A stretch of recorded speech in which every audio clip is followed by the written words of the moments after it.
Kaip gerai šiandieną matome, šiandienos rungtynių komandos, kurios susitiks tarpusavį, yra Mažeikių Atmosfera bei Futbolo akademija Šiauliai B komanda. Žaidžia baudos smūgį greitai, perdavimas į baudos aikštelę ir ten smūgis ir skersinį drebina šis smūgis. Nuojo krašto vykdoma ataka, kamuolį perduoda į aikštelės centrą, čia puikiai smūgis ir koks įvartis.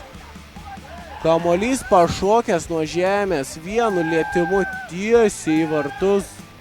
Na, tiesiog puikiai, nuo maždaug 16 metrų. Mažeikių Atmosfera muša pirmąjį rungtynių įvartį ir rezultatas tampa 1-0. Įvartis rungtynių Telšiuose persikėlė į Mažeikių Atmosferą nuomos pagrindais. Kraštyje su neblogu CV, puikus smūgis iš Šiaulių, bet virš vartų. Keičia atakos pusę, tačiau kiek nesėkmingai. Šiauliečiai su kamuoliu, perima kamuoliu. Puikus perdamas Jansonui priekį, ten smūgis ir rezultatas tampa 1-0. Iš niekur po mažeikiečių gynėjų klaidos puikiai sužaidė šiauliečiai. Švelnino rungtynių rezultatą. 1-1, komandos draugai sveikina 57-ąjį komandos numerį. Puolėją Edviną Navardauską, kuris pelno puikų įvartį. Ir rezultatas tampa 1-0.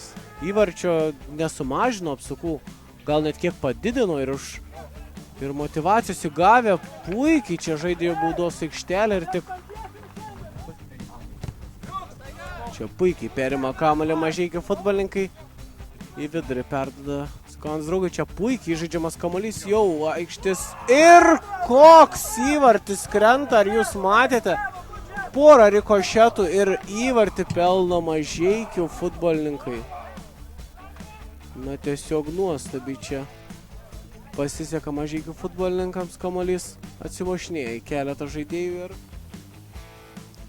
siunčiamas kamuolys į baudos aikštelę. Ten puikiai!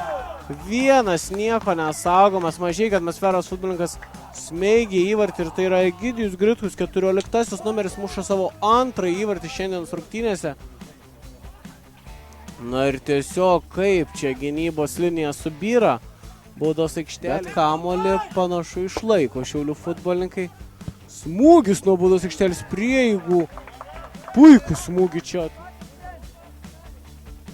Skersuojamas kamuolys. Tiesiai link vartų ir dar vienas įvartis. Ketvirtąjį šiandienos įvartį muša Mažeikių futbolininkai. Panašu tai 10 numeris. Po keitimo aikštėje pasirodęs Jutaro Funami. Taigi pasiteisinęs keitimas, žaidėjas po įvertino savo greičio sugebėjimų ir Šiaulių ekipos futbolininkai vėl su kamuoliu. Puikus perdavimas į priekį Vaitiekaičiui.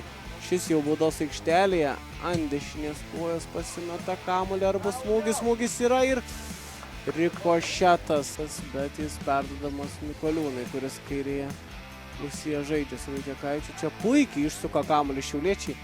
Po 16 metrų atžymos puikus smūgis ir ten išsivalo baudos aikštelė Mažeikių ekipos futbolininkai. Ir tai yra viskas šiandienos rungtynėse. Mažeikių ekipa šiandien švenčia pergalę Šiauliuose.